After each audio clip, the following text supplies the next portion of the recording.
जादुई जंगल की राजकुमारी। बहुत समय पहले की बात है। एक दूर के राज्य में हरे भरे जंगलों के बीच बसा एक सुंदर सा गांव था। इस गांव के पास ही एक विशाल जादुई जंगल था, जहां अनेक रहस्यमयी प्राणी रहते थे। लोगों का मानना था कि इस जंगल में एक सुंदर राजकुमारी रहती है, जिसे एक दुष्ट जादूगर ने श्राप देकर एक रहस्यमयी महल में कैद कर दिया था। राजा का पुत्र राजकुमार अर्जुन बचपन से ही इस कहानी को सुनता आ रहा था।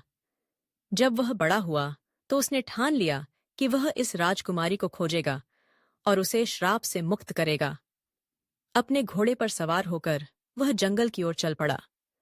जंगल में प्रवेश करते ही उसे अनगिनत परीक्षाओं का सामना करना पड़ा। सबसे पहले उसे एक विशाल झरने को पार करना था, जिसमें जल राक्षस रहता था। राजकुमार ने अपनी तलवार से जल राक्षस का सामना किया और अपनी चतुराई से उसे हराया।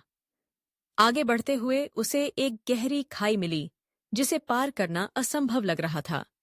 तभी एक जादुई पक्षी ने आकर उसे एक उड़ने वाला पंख दिया, जिससे उसने खाई पार कर ली।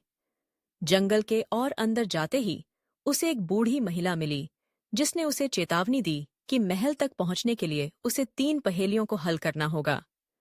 राजकुमार ने धैर्य से पहेलियां सुनी और अपनी बुद्धिमानी से उन्हें हल कर दिया।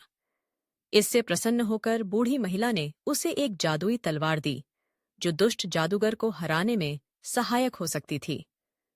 अंततः राजकुमार उस रहस्यमयी महल तक पहुंचा, जहां राजकुमारी बंद थी।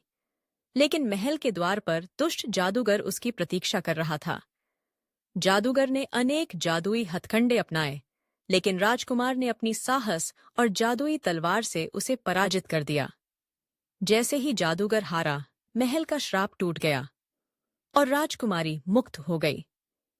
राजकुमारी बहुत सुंदर और बुद्धिमान थी।